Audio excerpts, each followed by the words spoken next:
வன உயிரினங்கள் பற்றிய தேசிய கணக்கெடுப்பு என்று பட்டளந்த அறிக்கை குறித்து அடுத்து நடக்கப் போவது என்ன?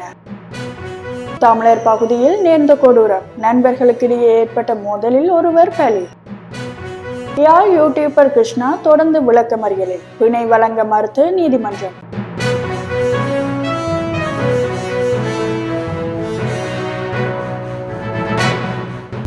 தேசிய விலங்கு கணக்கெடுப்பு இன்று காலை 8 மணிக்கு ஆரம்பித்து 8:05க்கு நிறைவடைந்தது. தேசிய விலங்கு கணக்கெடுப்பு இன்று காலை 8 மணிக்கு ஆரம்பித்து 5 நிமிடம் வரையில் கணக்கெடுப்பு மேற்கொள்ளப்படும் என விவசாய கால்நடை வளர்ப்பு நிலம் மற்றும் நீர்ப்பாசன அமைச்சு அறிவித்திருந்தது. அதன்படி காலை 8 மணி முதல் 8:05 மணி வரை ஒருவர் தனது தோட்டம், சாகுபடி நிலம், புனித இடங்கள் மற்றும் பிற பொது இடங்களை 5 நிமிடங்கள் கண்காணித்து அந்த நேரத்தில் வளாகத்தில் இருக்கும் குரங்குகள், அணில்கள், மர அணில்கள் மற்றும் மயில்களின் எண்ணிக்கையை கணக்கெடுத்து கணக்கெடுப்பு தாளில் பதிவு செய்ய வேண்டும் என அறிவிக்கப்பட்டிருந்தது. பட்டளந்த ஆணைக்குழு விசாரணை அறிக்கை தொடர்பில் அடுத்த கட்ட நடவடிக்கைகளை முன்னெடுப்பதற்காக ஜனாதிபதியால் விசேட குழு ஒன்று நியமிக்கப்பட்டுள்ளதாக சபை முதல்வரும் அமைச்சருமான பிமல் ரத்நாயக்க தெரிவித்தார். பியகம பட்டளந்த வீடமைப்பு திட்டத்தில் உள்ள வீடுகளுக்குள் சட்டவிரோதமான முறையில் இளைஞர்களை தடுத்து வைத்து சித்திரவதைக்கு உட்படுத்தி கொலை செய்தமை, காணாமலாக்கியமை தொடர்பில் விசாரணை நடாத்தி பொறுப்பு கூற வேண்டியவர்களை அடையாளம் காண்பதற்காக 1995ஆம் ஆண்டு அப்போதைய ஜனாதிபதி சந்திரிகாவால் ஜனாதிபதி ஆணைக்குழு ஒன்று ஸ்தாபிக்கப்பட்டது. 1998 மார்ச் 26ஆம் தேதி மேற்படி ஆணைக்குழுவின் விசாரணை அறிக்கை ஜனாதிபதியிடம் கையளிக்கப்பட்டது. இந்த நிலையில் பட்டளந்த அறிக்கை எனப்படும் குறித்த அறிக்கையை சபை முதல்வரும் அமைச்சருமான பிமல் ரத்நாயக்க சபையில் நேற்று முன்வைத்தார்.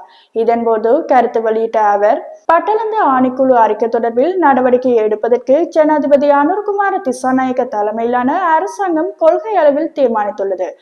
இதற்கமைய குறித்த அறிக்கையை சட்டமா அதிபரிடம் கையளிப்பதற்கும் மேற்படி அறிக்கை தொடர்பில் அடுத்த கட்ட நடவடிக்கைகளை முன்னெடுப்பதற்கும் உரிய ஆலோசனைகளை முன்வைப்பதற்கு ஜனாதிபதியால் விசேட குழு ஒன்றை நியமிப்பதற்கும் எதிர்பார்க்கின்றோம்.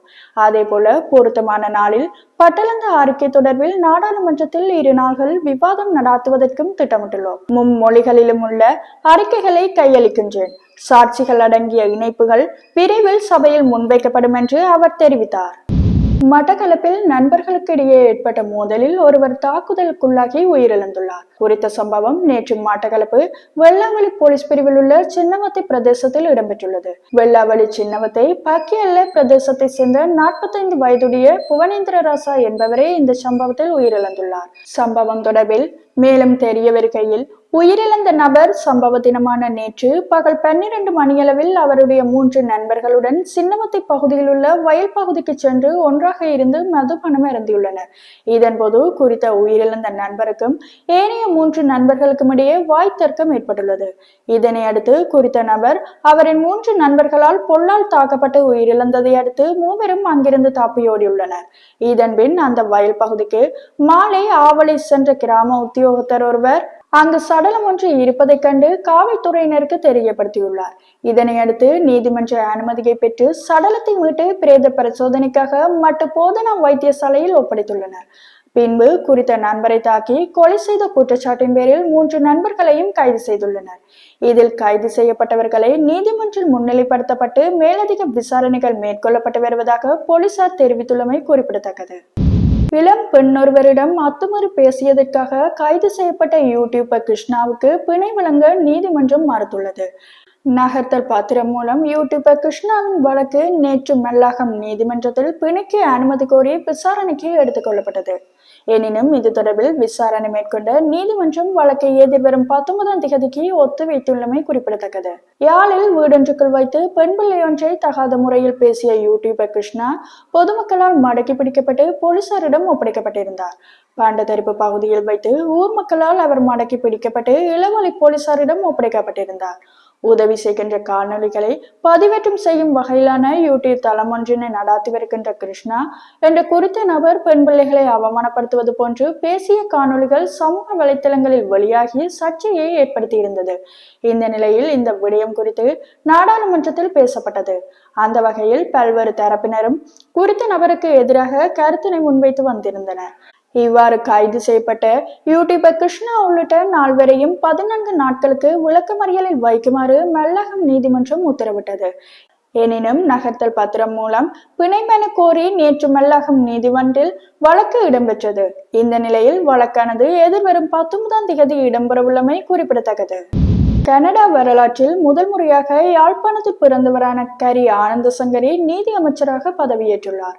இலங்கையின் மூத்த தமிழ் அரசியல்வாதியான தமிழர் விடுதலை கூட்டணியின் செயலாளர் நாயகம் வி ஆனந்தசங்கரியின் இளைய புதல்வரே ஹரி ஆனந்தசங்கரி ஆவார். இலங்கையில் காணப்பட்ட யுத்த சூழ்நிலையை அடுத்து தனது 13வது வயதில் புலம்பெயர்ந்து அவர் கனடா சென்றார். கனடாவில் தமிழ் இளைஞர்கள் மத்தியில் ஏற்படும் வன்முறைகளை தீர்த்து வைக்கும் வகையில் கனடாவில் இளைஞர்கள் சேவை நிலையம் ஒன்றை அவர் ஆரம்பித்துள்ளார். கனடாவில் வாழ்கின்ற தமிழ் இளைஞர்களிடம் காணப்படும் முரண்பாடுகளை தீர்ப்பதற்காக முன்னின்று செயற்படுபவராக கரி ஆனந்தசங்கரி அந்த காலங்களில் திகழ்ந்துள்ளார். அத்தோடு கனடா தமிழ் சங்கத்தின் செயற்பாடுகளிலும் அவர் பெரும் பங்களிப்பை வழங்கியுள்ளதாக தெரிவிக்கப்படுகின்றது. அத்துடன் கனேடிய தமிழ் காங்கிரஸ் அமைப்பின் வளர்ச்சிக்காகவும் அவர் முன்னின்று செயற்பட்டுள்ளார். இந்த நிலையில் கனடாவில் கடந்த 2019ஆம் ஆண்டு நாடாளுமன்ற தேர்தலில் ஒன்டாரியோ மாகாணத்தில் ஸ்காபரோ ரூஜ் பார்க் தொகுதியில் பெரும்பான்மை வாக்கு வித்தியாசத்தில் 2வது முறையாக ஹரி ஆனந்தசங்கரி லிபரல் கட்சியின் நாடாளுமன்ற உறுப்பினராகி இருந்தமை குறிப்பிடத்தக்கது.